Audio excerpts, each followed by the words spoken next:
ಬೆಂಗಳೂರಿನ ವೈಟ್ಫೀಲ್ಡ್ನಲ್ಲಿದ್ದ ದೊಡ್ಡ ತಂತ್ರಜ್ಞಾನ ಕಂಪನಿ ಟೆಕ್ನೋವೇವ್ ವಿಷ್ಣು ಮತ್ತು ಆಶಾ ಅವರ ಕೆಲಸದ ತಾಣ. ವಿಷ್ಣು ದತ್ತಾಂಶ ವಿಜ್ಞಾನ, ಡಾಟಾ ಸೈನ್ಸ್ ವಿಭಾಗದ ಗಂಭೀರ ಮತ್ತು ಬುದ್ಧಿವಂತ ಹುಡುಗ. ಆಶಾ ಯೋಜನಾ ನಿರ್ವಹಣಾ, ಪ್ರಾಜೆಕ್ಟ್ ಮ್ಯಾನೇಜ್ಮೆಂಟ್ ತಂಡದ ಚುರುಕಿನ ಮತ್ತು ಉತ್ಸಾಹಿ ಯುವತಿ. ಮೊದಲು ಅವರದ್ದು ಕೇವಲ ಕಚೇರಿಯ ಸಂಬಂಧ. ಆದರೆ ಸಂಯೋಗ ಯೋಜನೆ ಎಂಬ ಮಹತ್ವದ ಪ್ರಾಜೆಕ್ಟ್ನಲ್ಲಿ ಜೊತೆಯಾಗಿ ಕೆಲಸ ಮಾಡುವಾಗ ಅವರ ಪರಿಚಯ ಆಳವಾಯಿತು. ವಿಷ್ಣು ಲೆಕ್ಕಾಚಾರದಲ್ಲಿ ನಿಖರವಾಗಿದ್ದರೆ, ಆಶಾ ಸೃಜನಾತ್ಮಕವಾಗಿ ಸಮಸ್ಯೆಗಳಿಗೆ ಪರಿಹಾರ ಕಂಡುಕೊಳ್ಳುತ್ತಿದ್ದಳು. ದಿನೇ ದಿನೇ ಊಟದ ವಿರಾಮಗಳಲ್ಲಿ, ರಾತ್ರಿ ತಡವಾದ ಸಭೆಗಳ ನಂತರ ಕಾಫಿಯ ಜೊತೆ ಅವರ ಸ್ನೇಹವು ಗಟ್ಟಿಯಾಯಿತು.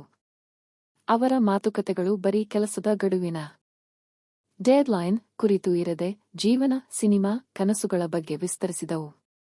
ವಿಷ್ಣುವಿನ ಗಾಂಭೀರ್ಯಕ್ಕೆ ಆಶಾಳ ಮುಕ್ತ ಮನಸ್ಸು ಒಂದು ಹೊಸ ಆಯಾಮ ನೀಡಿತು. ಕಚೇರಿಯಲ್ಲಿ ಅವರ ಜೋಡಿ ಎಲ್ಲರ ಮೆಚ್ಚುಗೆಗೆ ಪಾತ್ರವಾಗಿತ್ತು. ಅವರ ಸಂಬಂಧವು ಸ್ನೇಹ, ಸಹೋದ್ಯೋಗ ಮತ್ತು ಸಣ್ಣ ಪ್ರಣಯದ ಒಂದು ಸುಂದರ ಮಿಶ್ರಣವಾಗಿತ್ತು. ಮಡಿಕೇರಿ ಮನಸ್ಸಿನ ಮಾತು. ಕಂಪನಿಯ ಒಂದು ದೊಡ್ಡ ಯಶಸ್ಸಿನ ಸಂತೋಷವನ್ನು ಆಚರಿಸಲು ಆಶಾ ಒಂದು ಪ್ರವಾಸದ ಯೋಜನೆ ಹಾಕಿದಳು. ವಿಷ್ಣು, ಈ ಶುಕ್ರವಾರ ರಾತ್ರಿ ನಾವು ಹೊರಡೋಣ. ಮಡಿಕೇರಿಗೆ ಹೋಗಿ ಪ್ರಕೃತಿಯ ಮಧ್ಯೆ ಒಂದು ದಿನ ಶಾಂತವಾಗಿ ಕಳೆಯಬೇಕು ಎಂದು ಪ್ರಸ್ತಾಪಿಸಿದಳು. ವಿಷ್ಣು ಸಮ್ಮತಿಸಿದ.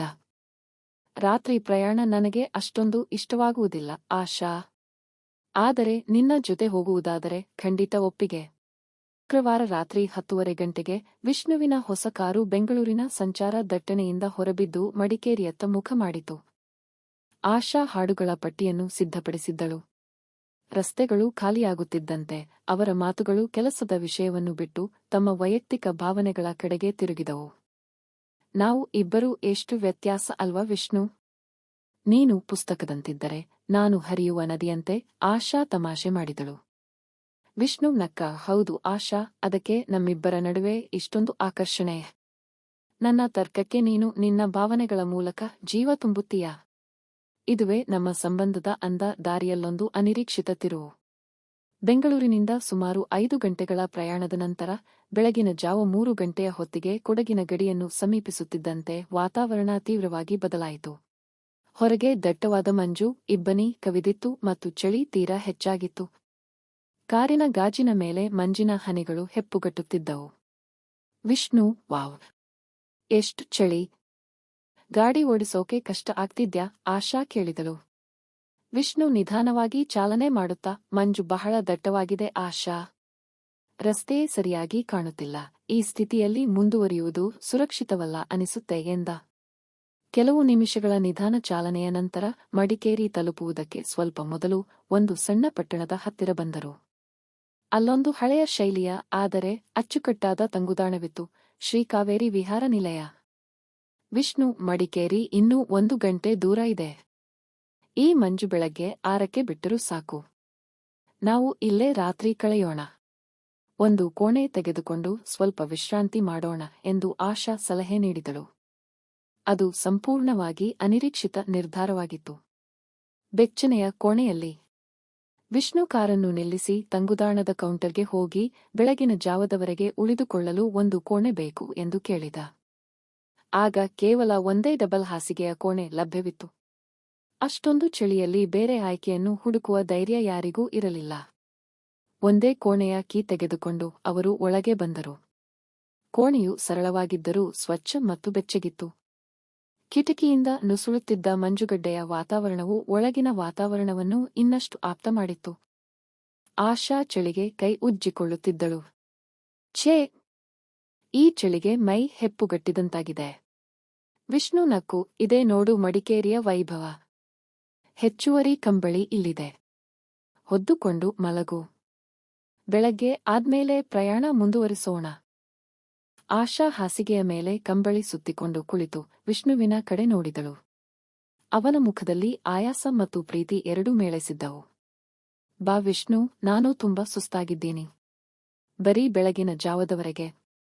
ನೀನು ಆ ಮೂಲೆಯಲ್ಲಿ ಮಲಗು, ನಾನು ಈ ಮೂಲೆಯಲ್ಲಿ ಮಲಗುತ್ತೇನೆ. ನನಗೆ ನಿನ್ನ ಮೇಲೆ ಸಂಪೂರ್ಣ ನಂಬಿಕೆಯಿದೆ. ಅವಳ ಕಣ್ಣುಗಳಲ್ಲಿನ ವಿಶ್ವಾಸ ವಿಷ್ಣುವಿನ ಮನಸ್ಸನ್ನು ಕಲಕಿತು. ವಿಷ್ಣುವಿಗೆ ಸ್ವಲ್ಪ ಸಡಗರವಾಯಿತು.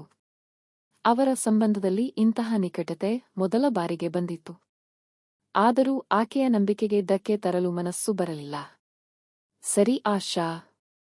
ಆದರೆ ಹಾಸಿಗೆಯ ಮಧ್ಯದಲ್ಲಿ ಒಂದು ಅದೃಶ್ಯ ಗೆರೆ ಇರುತ್ತೆ. ಅದನ್ನು ದಾಟಿದ್ರೆ ನಮ್ಮ ಸ್ನೇಹದ ನಿಯಮಗಳನ್ನು ಮುರಿದಂತೆ ಅಂತ ಅರ್ಥ. ವಿಷ್ಣು ಮುಗುಳ್ನಕ್ಕ. ಅವರಿಬ್ಬರೂ ಹಾಸಿಗೆಯ ಎರಡು ಬದಿಗಳಲ್ಲಿ ಮಲಗಿದರು. ಇಬ್ಬರೂ ಬೆಚ್ಚನೆಯ ಕಂಬಳಿಗಳ ಒಳಗೆ ಹೊರಗೆ ಬೀಳುತ್ತಿದ್ದ ಮಂಜು ಮತ್ತು ತೀವ್ರ ಚಳಿಯ ಸದ್ದಿನ ನಡುವೆ ಕೋಣೆಯಲ್ಲಿ ಶಾಂತತೆ ನೆಲೆಸಿತ್ತು. ಅವರ ಹತ್ತಿರದ ಅಸ್ತಿತ್ವ ಅವರ ಗೆಳೆತನದ ಎಲ್ಲೆಯನ್ನು ಮೀರಿ ಒಂದು ಮೌನವಾದ ಪ್ರಣಯದ ಭಾವನೆಯನ್ನು ಸೃಷ್ಟಿಸುತ್ತಿತ್ತು. ಆ ಅರ್ಧರಾತ್ರಿಯ ಮೌನವೇ ಅವರ ಮನಸ್ಸಿನ ಆಳವಾದ ಮಾತುಗಳನ್ನು ಹೇಳುತ್ತಿತ್ತು. ಅದು ಕೇವಲ ಒಂದು ಅನಿರೀಕ್ಷಿತ ತಂಗುದಾಣವಾಗಿರಲಿಲ್ಲ, ಅದು ಅವರ ಪ್ರೀತಿಯ ಸಂಬಂಧಕ್ಕೆ ಒಂದು ಹೊಸ ಹೆಜ್ಜೆಯಾಗಿತ್ತು. ಅರ್ಧ ಗಂಟೆಯ ಆಪ್ತ ಸಮಾಲೋಚನೆ. ಕಾವೇರಿ ವಿಹಾರ ನಿಲಯದ ಆ ಡಬಲ್ ಬೆಡ್ರೂಮಿನಲ್ಲಿ ಲೈಟ್ ಡಿಮ್ ಆಗಿತ್ತು. ವಿಷ್ಣು ಈ ಸಮಯದಲ್ಲಿ ಇಬ್ಬರು ಚಳಿಯಿಂದ ಒಂದು ಬದಿಯಲ್ಲಿ ಮಲಗಿಕೊಂಡು ಒಬ್ಬರನ್ನೊಬ್ಬರು ಮಾತನಾಡುತ್ತಾ ತಮಗೆ ಮನಸ್ಸಿಗೆ ಬಂದಂತಹ ಆಲೋಚನೆಗಳನ್ನು ವ್ಯಕ್ತಪಡಿಸಿಕೊಳ್ಳುತ್ತಾ ಮಾತನಾಡುತ್ತಾರೆ. ವಿಷ್ಣು: ಆಶಾ, ಈ ಸಮಯದಲ್ಲಿ ನಿನ್ನ ಗಂಡ ಇದ್ದಿದ್ದರೆ ಏನು ಮಾಡುತ್ತಿದ್ದೆ? ಅದಕ್ಕೆ ಆಶಾ: ಈಗ ಅವನನ್ನು ಗಟ್ಟಿಯಾಗಿ ತಬ್ಬಿಕೊಂಡು ನನ್ನ ಚಳಿ ಕಮ್ಮಿ ಮಾಡಿಕೊಳ್ಳುತ್ತಿದ್ದೆ. ಆಶಾ: ಮತ್ತೆ ನಿನ್ನ ಗರ್ಲ್ ಫ್ರೆಂಡ್ ಇದ್ದಾರೆ, ಏನು ಮಾಡುತ್ತಿದ್ದೆ ಹಾಗಾದರೆ? ಅದಕ್ಕೆ ವಿಷ್ಣು: ಹುಡುಗರ ಮಾಡುವ ಕೆಲಸ ನೀನು ಕೇಳುತ್ತೀಯಾ? ಆಶಾ: ಅದೇನು ಹೊಸದಲ್ಲ, ನನಗೆ ತಿಳಿದಿದೆ, ನೀನು ಹೇಳು, ಏನು ಮಾಡುತ್ತಿದ್ದೆ? ವಿಷ್ಣು: ನಿನ್ನ ಇಷ್ಟ ಹೇಳುತ್ತೇನೆ. ನನ್ನ ಗರ್ಲ್ ಫ್ರೆಂಡ್ ಇದ್ದರೆ ಅವಳನ್ನು ತಪ್ಪಿಕೊಂಡು ಅವಳ ಹಣ್ಣುಗಳಿಗೆ ಮುತ್ತು ಕೊಡುತ್ತಾ ನನ್ನ ಮೈ ಬಿಸಿ ಮಾಡಿಕೊಂಡು ಅವಳ ತಬ್ಬಿಕೊಂಡು ಅವಳ ಸೊಂಟದ ಹೂವಿಗೆ ಬಿಸಿ ಮಾಡುತ್ತಿದ್ದೆ. ಆಶಾ: ಹೌದಾ, ನಿನಗೆ ಹೂ ಕಂಡರೆ ಬಹಳ ಪ್ರೀತಿ ಎನಿಸುತ್ತದೆ. ವಿಷ್ಣು: ಪ್ರೀತಿ ಅನ್ನೋದಕ್ಕಿಂತ ಸಮಯಕ್ಕೆ ಬೇಕಾದುದನ್ನು ನಾವು ಮಾಡಲೇಬೇಕಲ್ಲವಾ? ಆಶಾ: ಈ ಸಮಯದಲ್ಲೂ ಅದರ ಆಸೆಯಿದೆ ಎಂದು ಒಪ್ಪಿಕೋ. ನಿನ್ನ ಗಂಡ ಇಲ್ಲಿದ್ದರೆ ಅವನು ಏನು ಮಾಡುತ್ತಿದ್ದ ಎಂದು ಯೋಚನೆ ಮಾಡಿದ್ದೀಯಾ ಹಾಗಾದರೆ? ಆಶಾ: ನನ್ನ ಗಂಡ ಇದ್ದಾರೆ, ಅದು ಅವನ ಇಷ್ಟ ಎಂದು ಸುಮ್ಮನಾಗುತ್ತಿದ್ದೆ, ಆದರೆ ಅವನು ಇಲ್ಲವಲ್ಲ. ವಿಷ್ಣು: ನಿನಗೆ ಯಾವುದು ಬಯಕೆ ಇಲ್ಲ ಅನಿಸುತ್ತದೆ, ನಿನ್ನ ಗಂಡ ಪುಣ್ಯವಂತ. ಆಶಾ: ನನ್ನ ಗಂಡ ಆಸೆಯಲ್ಲಿ ನನ್ನದೊಂದು ಪಾಲು ಅಷ್ಟೇ. ವಿಷ್ಣು: ನಿನಗೂ ಹಾಗಾದರೆ ಆಸೆ ಇದ್ದೇ ಇರುತ್ತದೆ, ನೀವು ಅದನ್ನು ತೋರಿಸುವುದಿಲ್ಲ, ನಾವು ತೋರಿಸಿಕೊಳ್ಳುತ್ತೇವೆ. ಆಶಾ: ಆಸೆ ಇದೆ, ಬಟ್ ನನಗೆ ಹೇಳಿಕೊಳ್ಳುವುದು ಅಸಾಧ್ಯ. ವಿಷ್ಣು ಮಂಚದ ಹತ್ತಿರ ಹೋಗಿ ಬಾ ನನ್ನ ಹತ್ತಿರ ಎಂದು ಕರೆದ. ಆಶಾ: ಏಕೋ ನಿನಗೂ ಆಸೆ ಆಗುತ್ತಿದೆಯಾ ನನ್ನ ಮೇಲೆ? ವಿಷ್ಣು: ನಿನ್ನ ಆಸೆಯನ್ನು ನಾನು ಪರೀಕ್ಷಿಸಬೇಕೆಂದು ಅಂದುಕೊಳ್ಳುತ್ತಿದ್ದೇನೆ. ಆಶಾ ಸರಿ ಎಂದು ಅವಳ ಬಳಿ ಬಂದು ಹಿಂದೆ ತಿರುಗಿ ಮಲಗಿಕೊಳ್ಳುತ್ತಾಳೆ. ವಿಷ್ಣು: ನಿನ್ನ ಗಂಡ ಇದ್ದಾರೆ, ಎಷ್ಟು ಬಿಸಿ ಮಾಡಿಕೊಳ್ಳುತ್ತಿದ್ದೆ? ಆಶಾ: ನಿನ್ನ ಜೊತೆ ಮಾಡುವುದಕ್ಕೆ ನನಗೆ ಕಷ್ಟವಾಗುತ್ತದೆ. ನಿನ್ನ ಗರ್ಲ್ ಫ್ರೆಂಡ್ ಇದ್ದಾರೆ, ಏನು ಮಾಡುತ್ತಿದ್ದೀರಿ ಎಂದು ನನ್ನ ಬಳಿ ತೋರಿಸು ಎಂದಳು. ವಿಷ್ಣು: ನೀನು ಅದನ್ನೆಲ್ಲ ಒಪ್ಪಿಕೊಳ್ಳುವೆಯಾ ಹಾಗಾದರೆ? ಆಶಾ: ಜಸ್ಟ್ ಫಾರ್ ಎಕ್ಸ್ಪೀರಿಯನ್ಸ್ ಅಷ್ಟೇ ಕಣೋ, ಮತ್ತೇನು ಅಂದುಕೊಳ್ಳುವುದಿಲ್ಲ, ನೀನು ಹಾಗೆ ಅಂದುಕೊಳ್ಳುತ್ತೀಯಾ? ವಿಷ್ಣು ಓಕೆ ಎಂದು ಅವಳನ್ನು ಗಟ್ಟಿಯಾಗಿ ತಬ್ಬಿಕೊಂಡ ಮತ್ತು ತನ್ನ ಮೇಲಿರುವ ಬೆಡ್ ಶೀಟ್ ಇಬ್ಬರ ಮೇಲೆ ಹಾಕಿಕೊಂಡು ಅವಳ ಹಣ್ಣಿನ ಮೇಲೆ ಮುಖವನ್ನು ಇಟ್ಟು, ನಿನ್ನ ಹಣ್ಣು ತುಂಬಾ ಚೆನ್ನಾಗಿದೆ ಕಣೆ ಮತ್ತು ಅಷ್ಟೇ ಮೆತ್ತಗೆ ಇದೆ. ಆಶಾ: ಹೌದಾ? ವಿಷ್ಣು: ನಿನ್ನ ಹಣ್ಣು ನಾಳೆ ತಿನ್ನಬೇಕು ಅನಿಸುತ್ತದೆ. ಆಶಾ: ನಾನ ಮೊದಲ ಬಾರಿಗೆ ಈ ಹಣ್ಣನ್ನು ಕೊಡುತ್ತಿರುವೆ, ಹುಷಾರಾಗಿ ತಿನ್ನು. ವಿಷ್ಣು ಹಣ್ಣನ್ನು ತಿನ್ನುವ ಬರಲ್ಲಿ ಅವಳ ಒಳಗೆ ಪ್ರವೇಶ ಮಾಡಿದ, ಅದನ್ನು ಸೌಮ್ಯವಾಗಿ ಮುಟ್ಟುತ್ತಾ ನಿಧಾನವಾಗಿ ತಿನ್ನಲು ಪ್ರಾರಂಭಿಸಿದ. ಆಶಾ ಅವಳ ಒಳಗೆ ಒಂದು ತರಹ ಸಂತೋಷ ಮತ್ತು ಚಳಿಯಲ್ಲಿ ಅವನನ್ನು ಗಟ್ಟಿ ತಬ್ಬಿಕೊಂಡು ಅವಳ ಹಣ್ಣನ್ನು ಚೆನ್ನಾಗಿ ತಿಳಿಸುತ್ತಾಳೆ. ವಿಷ್ಣು ಹಣ್ಣನ್ನು ತಿನ್ನುತ್ತಾ ಅವನ ಕೈ, ಅವನ ಗೂಟ ಮುಟ್ಟಿ ನೋಡಿಕೊಳ್ಳುತ್ತಾನೆ. ಆಶಾ ಆ ಖುಷಿಯಲ್ಲಿ, ಆ ಕಚ್ಚಗುಳಿ ಅಲ್ಲಿ ಬಾಯಿ ಬಿಡುತ್ತಾ ಖುಷಿಯ ಮುಖ ಕಾಣಿಸುತ್ತಿರುತ್ತದೆ. ವಿಷ್ಣು ಹಣ್ಣನ್ನು ತಿನ್ನುತ್ತಾ ಸೀದಾ ಅವಳ ಹೂವನ್ನು ಹುಡುಕುತ್ತಾ ಕೈಯನ್ನು ಹಾಕುತ್ತಾನೆ. ಆಶಾ ಗಾಬರಿಯಾದರೂ ಸುಮ್ಮನಾಗುತ್ತಾಳೆ. ವಿಷ್ಣು ಹೂವನ್ನು ಹುಡುಕುವ ತವಕದಲ್ಲಿ ಮೊದಲು ಸಿಕ್ಕಿದ್ದು ಚಿಕ್ಕ ಚಿಕ್ಕ ಗರಿ ತರಹ ಇರುವ ಹುಲ್ಲು ಸಿಕ್ಕಿತು. ಅದನ್ನು ಮುಟ್ಟಿದ ಕ್ಷಣ ಅವನಿಗೆ ಒಂದು ತರ ಖುಷಿ ಮತ್ತು ಹೂವನ್ನು ಮುಟ್ಟುವ ಲೋಕದಲ್ಲಿ ಅವನ ಕೈಯನ್ನು ಹೂವಿಗೆ ತಾಗಿಸಿದ. ಆಶಾ ತನ್ನ ಕಣ್ಣನ್ನು ಮುಚ್ಚಿ ಸುಮ್ಮನೆ ಆಗುತ್ತಾ ಮನಸಲ್ಲೇ ಖುಷಿ ಪಡುತ್ತಾ ಅವನ ಕೈ ಹಿಡಿದಳು. ವಿಷ್ಣು ಹೂವು ಮುಟ್ಟುವ ತವಕದಲ್ಲಿ ತನ್ನನ್ನು ತಾನು ಮರೆತು ಹೂವಿನ ಮಧ್ಯ ಇರುವ ಒಂದು ಎಳೆಯನ್ನು ನಿಧಾನಗತಿಯಿಂದ ಮುಟ್ಟುತ್ತಾ ಅದರ ಒಳಗೆ ಕೈ ಹಾಕಿದ.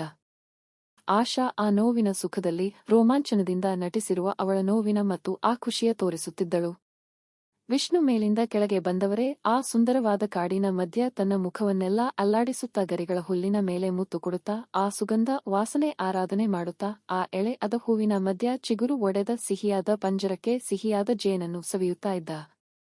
ಆಶಾ ಆ ಹೂವನ್ನು ಕೊಟ್ಟು ತನ್ನನ್ನು ತಾನು ಮರೆಯುತ್ತಾ ಸುಮ್ಮನಾದಳು. ವಿಷ್ಣು ಜೇನನ್ನು ಸವಿದು ಮತ್ತೆ ಅವಳ ಮುಖಕ್ಕೆ ಕೊಡುತ್ತಾ ತನ್ನ ಒನಕೆಯನ್ನು ತೆಗೆದು ಹಿಂದೆಯಿಂದ ಮಲಗಿಕೊಂಡು ಒಂದೇ ಸಲ ಒಳಗೆ ಹಾಕಿದ. ಆಶಾ ಅದನ್ನು ತಡೆಯಲಾಗದೆ ಒಳಗೆ ಹೋಗಿದ ಒನಕೆಯನ್ನು ಮತ್ತೆ ಹೊರಗೆ ಬರಲು ಬಿಡದೆ ಗಟ್ಟಿಯಾಗಿ ತಬ್ಬಿಕೊಂಡು ಮಲಗಿಕೊಂಡು ಬೆಳಗ್ಗೆ ತನಕ ಹಾಗೆ ಮಲಗಿಕೊಂಡರೆ. ಬೆಳಗ್ಗೆ ಎದ್ದಾಗ ಇಬ್ಬರಲ್ಲೂ ಒಂದು ಸ್ವಂತ ಖುಷಿ ಅವರ ಕಣ್ಣ ಮುಂದೆ ಕಾಣಗುತ್ತಿತ್ತು. ಏಕೆಂದರೆ ರಾತ್ರಿ ಎಷ್ಟು ಬಾರಿ ಅವರ ಖುಷಿಯಾಗಿದೆ ಎಂದು ಅವರಿಗೆ ತಿಳಿದಿರಲಿಲ್ಲ.